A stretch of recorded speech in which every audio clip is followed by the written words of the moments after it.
అమీర్పేట్లోని girls hostel నిజంగా సేఫేనా? ఒక viral video ఇప్పుడు అందరినీ షాక్ కి గురి చేస్తుంది. హైదరాబాద్ అమీర్పేట్లోని ఒక గర్ల్స్ పీజీ హాస్టల్ కు సంబంధించిన వీడియో ప్రస్తుతం సోషల్ మీడియాలో వైరల్ అవుతుంది. నేను అమీర్పేట్ లో ఉన్న ఏషియన్ పీజీ హాస్టల్లో 1 year కింద 1 month ఫీజ్ పే చేసి జాయిన్ అయ్యాను. హాస్టల్ మెయింటెనెన్స్ బాలేదు.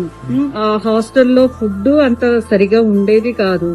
తర్వాత ఏంటంటే ఆ హాస్టల్ ఓనర్ వచ్చేసి అంటే బ్యాడ్ గా బిహేవ్ చేసేవాడు. వచ్చిపోయే అమ్మాయిలతో గాని అంటే హాస్టల్లో ఉన్న అమ్మాయిలతో గాని ఏదో ఒక రీజన్ పెట్టుకొని రూమ్ లోకి సడన్ గా రావడము, అబ్బాయిల కోసం అమ్మాయిలను పంపిస్తున్నారు అని కూడా కొంచెం నాకు వేరే అమ్మాయిలు చెప్పడం జరిగింది. హాస్టల్ ఓనర్ వాళ్ళ అబ్బాయి కూడా ఎలా అంటే నీ నంబర్ ఇవ్వు అది ఇది అని కొంచెం బ్యాడ్ గా బిహేవ్ చేశాడు. దానివల్ల నేను చాలా బాధపడ్డాను.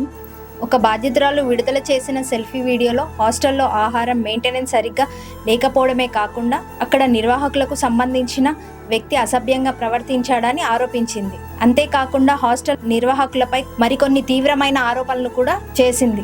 ఈ ఆరోపణల నిజాలు ప్రస్తుతం అధికారులు దర్యాప్తులో ఉన్నాయి. వీడియో వైరల్ కావడంతో పోలీసులు కేసులు నమోదు చేసి విచారణ ప్రారంభించినట్టు సమాచారం. అమీర్పేట్ లేదా ఇతర నగరాల్లో హాస్టల్స్ లో ఉండే మీ ఫ్రెండ్స్ కి ఈ వీడియోని షేర్ చేసి అలర్ట్ చేయండి. ఇలాంటి ఘటనపై మీ అభిప్రాయం ఏంటో కామెంట్స్ లో చెప్పండి.